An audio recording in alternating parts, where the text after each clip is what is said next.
Hello mga guys, welcome po kayo sa aking YouTube channel, Bayan Sam TV. Ipapakita ko po sa inyo mga guys yung Lazada, kung gaano po ito kalaki. Ayan po, makikita ninyo, napakalawak po niyan. At lalo na po mga guys, kung makakapasok ka dun sa loob, napakalaki po niyan. Dito po kami nagtatrabaho. Hello, what's up guys?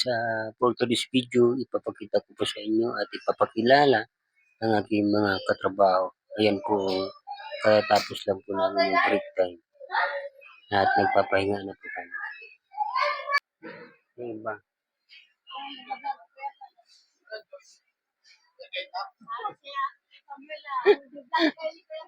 Ayan yung mga tigasing mga trabaho. Ayaw magbayad. What? Ayaw nyo may mga utang sa kanya, ayaw magbayad. Ito yung mga natagal na nagtatrabaho dito yung iba dito umabot na ng 5 years. Hindi ko alam sa kanya kung sino bang may utang na hindi nagbayad. Basta sa akin, nagbayad naman sila kapag may utang. Sila po yung mga matatagal ko ng mga katrabaho. Ayan. Dito sa Lazada. Pero ba matanong ano ba masasabi mo nagtatrabaho dito sa Lazada? Walang sahod. Nahiya tuloy siya kaya humarap sa camera. Magtago. So ayan guys, ganyan sila kadami. Ganyan kadami yung mga katrabaho ko. Ayan, galing yun sa break time. Na magpapahinga sila. Ganyan yung waiting area ng Lazada.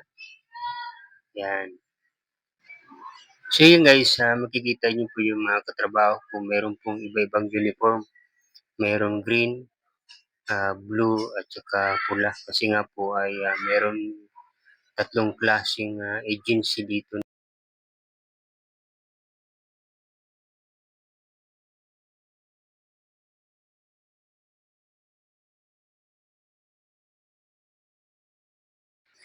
Yung iba dito na nagtatrabaho, umabot na rin ng 4 na taon, iba 3 taon. At saka siguro kung may tatanungin niyo sa akin kung ilang taon ako dito ay mga magtatatlong taon pa lang naman ako dito. Medyo matagal na rin, di ba? Mukhang may interview ako dito mga guys. Dito, lalapitan ko nga. Ito po yung katabi namin. Ano ba masabi mo na nagtatrabaho ka dito sa Lazada? Sobrang hirap. Napakahirap na ngayon. Mahirap na. Bakit dati mahirap ba? Hindi. Maalwan. Ayan. Puro tawa. Tawa ng tawa naman yun. Nag-enjoy ka ba dito sa Lazada bilang trabaho? Siyempre, enjoy na enjoy. Kahit hindi. Tanungin na. Anong masasabi mo sa trabaho na? Maganda na.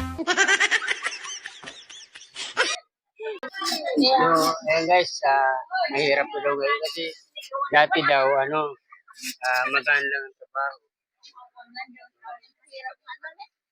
Pero may nagsasabi na mahirap daw.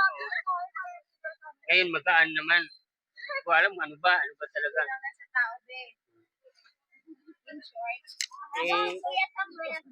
Di ba yung mushroom ngayon, yung binalik sa dati, mahirap na naman. Ayan.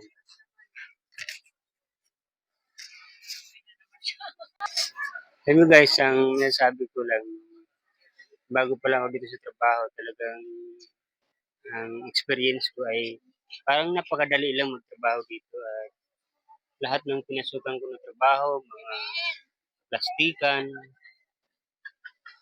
mga factory talagang dito lang talaga ako nag-enjoy kasi marami dito mga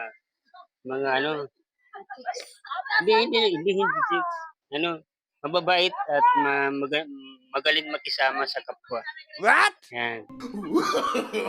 No. Nakaka-enjoy talaga dito. Kasi yung iba kapag nagtatrabaho, inaano nila iniisip nila yung maraming gagawin. Hanggat di naubos yung oras, trabaho lang ng trabaho. So, ano bang experience mo dito na bilang bagong nagtatrabaho sa Lazada? Ano ba? Mahirap ba ngayon o magaan? Magaan. Sa totoo lang guys, hindi naman talaga mahirap ang trabaho dito. Yung iba kasi kapagka nakita na maraming gagawin, natatamad na magtrabaho. Okay, let's go.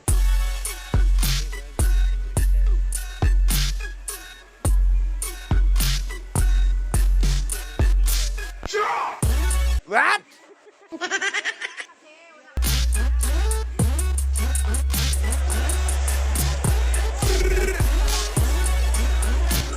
So guys, para po sa inyong suporta, paki-like na rin po ang video at paki-subscribe. At kapag ka mayroong ads po ay huwag niyo pong i-skip para naman kumita po tayo, di ba? Maraming salamat guys. Itong nakikita ninyong mga video guys ay hindi pa yan nakakapasok. Ibig sabihin papasok pa lang po sila sa trabaho. Kami sa trabaho na nasa waiting area po kami na wala pa naman po yung oras at saka medyo maaga pa.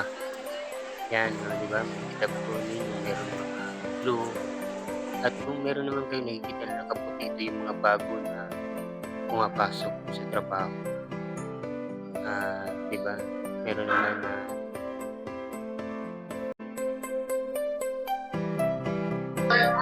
ito lang yung bagay sa maraming nabubuo dito relasyon. Kayo na mag-isip kung ano yun.